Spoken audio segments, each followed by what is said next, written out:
I hate Grindset YouTube. It is so disingenuous. And now, for obvious reasons, it's performative.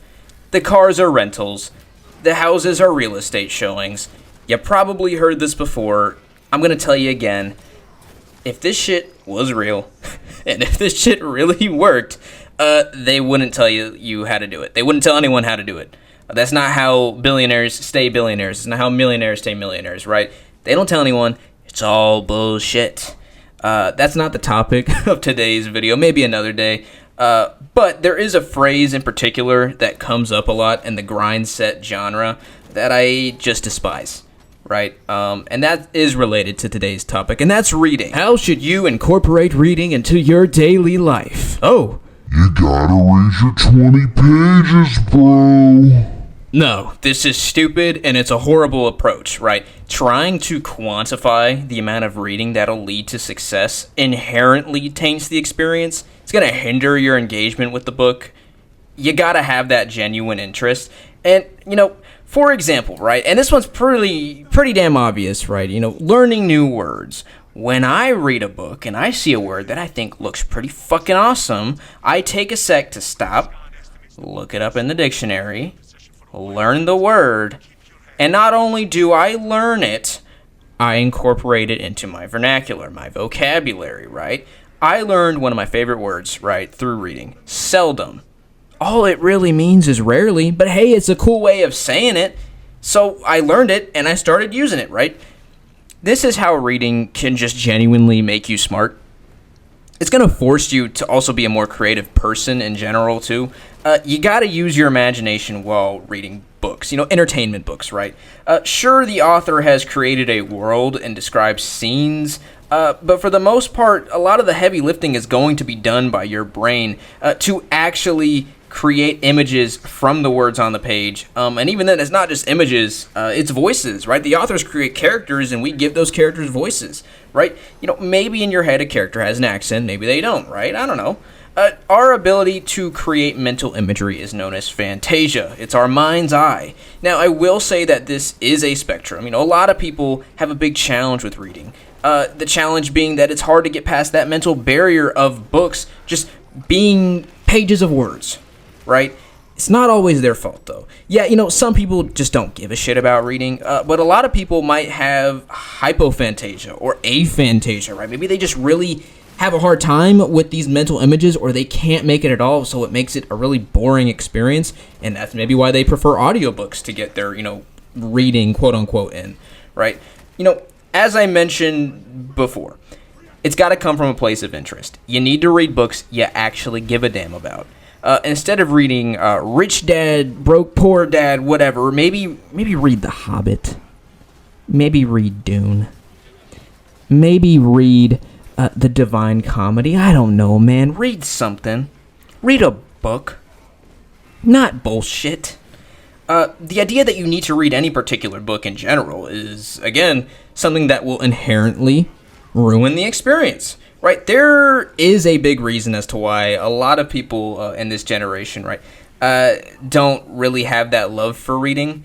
And a lot of that has to do with school, and especially like growing up, right, reading was seen as like a boring, nerdy thing, right? Hey, right?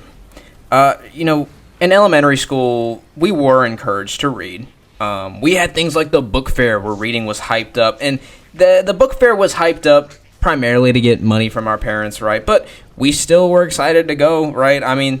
Then again, I was there for like Wimpy Kid. I was there for the Pokedex or any kind of like lore compendium for what I was interested in. I think I had like a book on lightsabers or something. But yeah, then we get to middle school and high school. Books are now assignments, right? They're assignments, right? The worst part is that we're told to analyze the book, but not that that's the worst part. The worst part is there's already a predetermined analysis that the teacher has that they want us to have, right?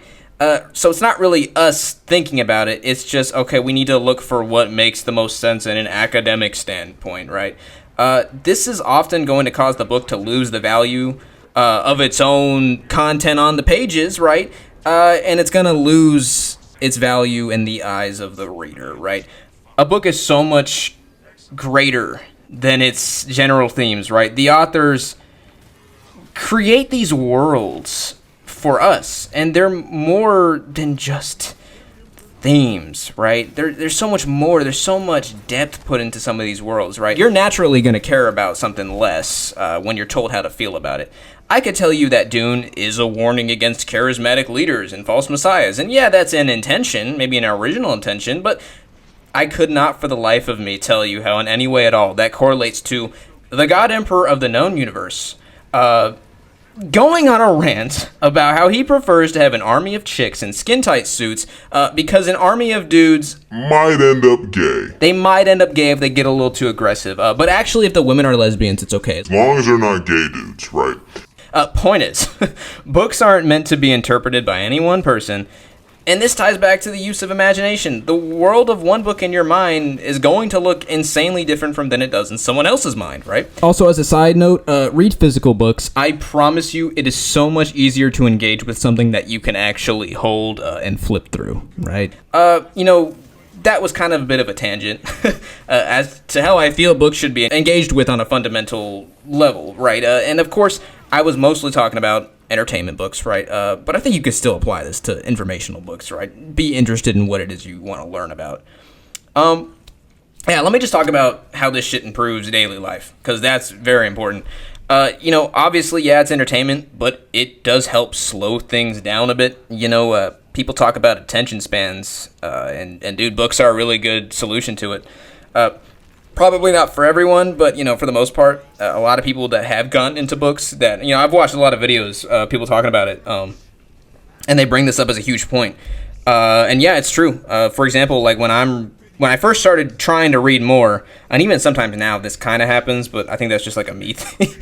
When I'm reading a book, I'll have to reread pages because my brain just kind of stops taking it in. This was a really big problem when I first started reading, but it just got better as I continued, and especially as I read longer books. Books require all of your attention because it's just straight information, and then I guess you're kind of coding that information in your brain as to what it all means, what does it look like, and my attention just got better because I was just interested in what I was reading, so I had to have my full attention, right? Reading is also really good for relaxation, man. Not just as a leisure activity, but before bed, man, it helps to read because you're also kind of tiring out your eyes, right? And then just it being an activity again that requires your attention, dude, that helps me so much because I'm a little embarrassed to admit this, but I don't really give a shit. I mean, it's not so bad, right? Anytime I'm doing mundane tasks like house chores, right? If I'm doing the dishes, if I'm sweeping, if I'm mopping, I'll listen to a YouTube video, right? And not that that's bad, but I kind of I want to be able to do boring shit and kind of not need some kind of other stimuli, right, while I'm doing it. I think the problem is that it makes it feel like those things are easier to do with it, and then it creates dependency. And I don't want that. I don't really have that right now, but I don't want it. And, I don't think never doing that is the solution, but I think there are activities that we should have where we just can't do something like that, no second screen content. At the end of the day, listening to something while doing some cleaning isn't so bad, but reading is one of those tasks where you do need your full attention. Again, I know I've said it multiple times, and that will build your attention span. It's certainly improved how I communicate with people, again, incorporating words into your vocabulary, but just even how you can express yourself as well. And dude, honestly, the best part is that when you start reading, you can really get into a lot more series, and also perhaps even develop a further appreciation for series you're already into.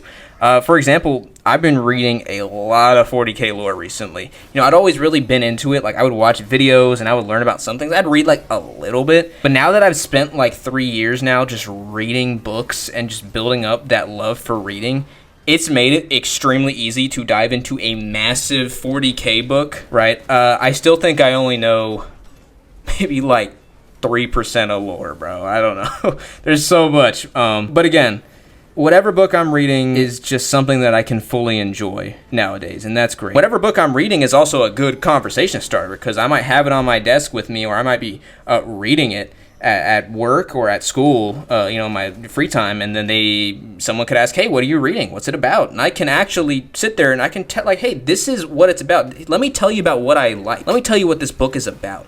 You can talk about what you like. It's a good way to just recall things. Can you summarize something you love to someone else who's asking you about it, right? This is one of those things, people tend to take it a bit too seriously. It's escapism.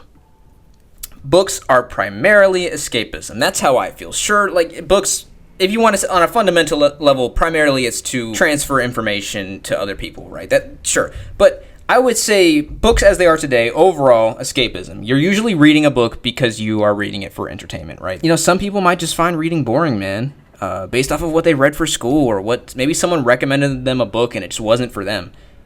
You gotta find the right book for you, man. There's too many books to let a couple boring ones ruin the whole medium for you. And you know what? Let me end the video with a book recommendation, man. Sam O'Nella's book, Still Lost, is actually really fucking good. I know everyone only watched that video for the face reveal, but his book is actually really damn good. I really like it. So go read that if you can. I think it's only like $12 on Amazon. That's where I bought it. It was like $12, I think. That's all I gotta say for today. I will catch y'all in the next one. See ya.